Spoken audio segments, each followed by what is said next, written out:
दोस्तों, कुछ दिन पहले मैंने व्हाट्सएप पर एक कहानी पढ़ी थी जो एक तितली और बिच्छू के बारे में थी। बहुत ही एक मैं कहूँगा मार्मिक कथा थी जो मैं आप लोगों के साथ शेयर करना चाहता हूँ। एक बार एक नाजुक सी खूबसूरत तितली उड़ते उड़ते एक बिच्छू के पास आकर बैठी। बिच्छू चौंक गया क्योंकि कोई भी उससे कभी इतना पास आने की हिम्मत नहीं करता था। तितली मुस्कुराई और बोली, तुम मुझे डराते नहीं हो। यह शब्द बिच्छू ने पहली बार सुने थे। वह अवाक रह गया, वह दंग रह गया। उसके भीतर कुछ पिघल सा गया। धीरे धीरे वह तितली के पीछे चलने लगा, सावधानी से, हिचकिचाते हुए, अपने डंक को अपने पीछे छुपाते हुए। दिन बीतते गए। तितली ने उसे फूलों की खुशबू दिखाई, धूप की गर्माहट महसूस करवाई, नरम हवा का स्पर्श सिखाया। ये सब उसके लिए बिल्कुल नए अनुभव थे जिनसे वह जीवन भर वंचित रहा था। एक शाम तितली ने कहा, काश तुम मेरे साथ उड़ पाते। हम उड़कर जगह जगह घूमते, प्रकृति का आनंद लेते। बिच्छू ने भी अपने भारी शरीर और नुकीली पूंछ को देखा और धीरे से बोला, काश मैं भी उड़ पाता। उस रात तितली उसके पास ही सोई हुई थी, लेकिन बिच्छू की पूंछ अनजाने में हल्की सी हिल गई।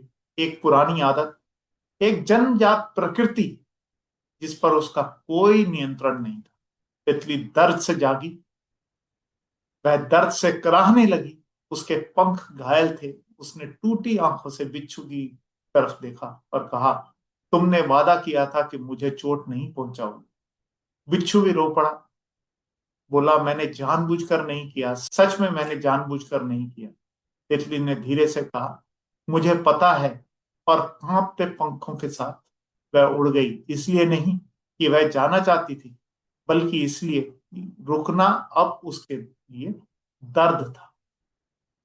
मुझे उम्मीद है ये कहानी आपकी भी आत्मा को छू गई होगी। ये कहानी हमें एक बहुत गहरी सीख देके जाती है।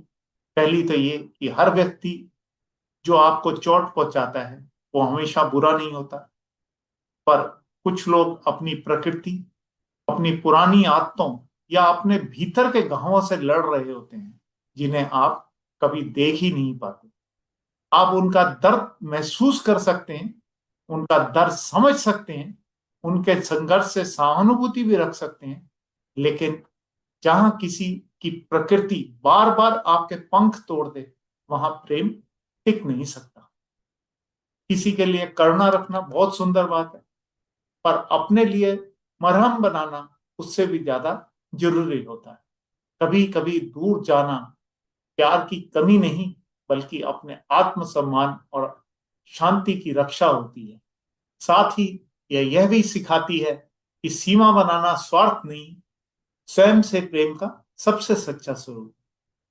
मुझे उम्मीद है आपको ये कहानी पसंद आई होगी। मेरी कोशिश रहेगी कि कोई एक और कहानी ढूंढकर आपसे फिर मिलूं।